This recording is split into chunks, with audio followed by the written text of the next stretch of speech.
It's The Last Stand. And here is your host, Brian Custer. Now you're back and taking on another former champion, October 15th. Why Anthony Dirrell?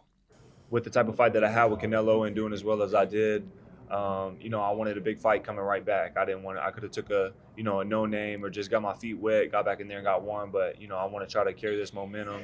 And, I wanted to get the biggest thing that I could and the biggest fight that I could. And, so, this is what we was able to get.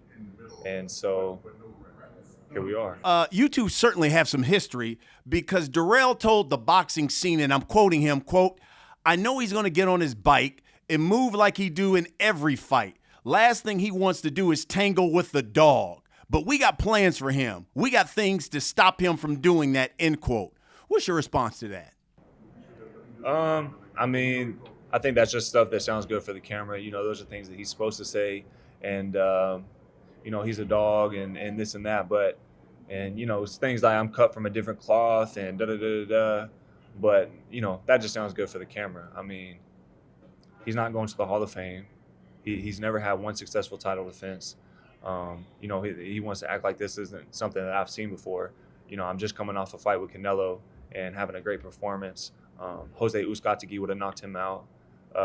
Rogelio Medina, Porky Medina would have gave him, a barn burner. So it's not something I haven't seen before. And, this yip yap that he got going on, that's not something I haven't seen before either. So he can say what he wants to say, act how he wants to act. The bell's still going to ring on October 15th, and we're still going to find out. Yeah, and obviously you guys have some history, and apparently it's not pleasant because he also told the boxing scene, I'm quoting him again, quote, "I think everybody, when we're not fighting, we're okay. We don't have any ill will against each other. But with Caleb, it's like he's trying to act tough all the time, like he's too good for everybody. He thinks he's the shit. He's fought one guy, and that's it. He irks me." How do you reply to that? I don't have no bad blood with him. He's just another dude in my way, as far as I'm concerned. So, but I don't know what he's talking about, walking around tough all the time.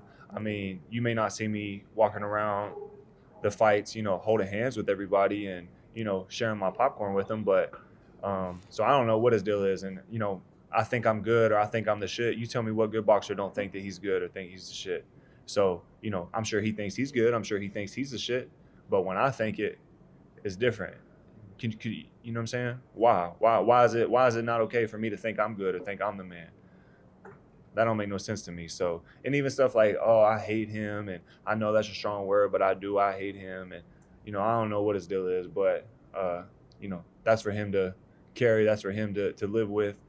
He's just another dude in my way on getting back to the top of the division. And October 15th, I'm gonna teach him a lesson.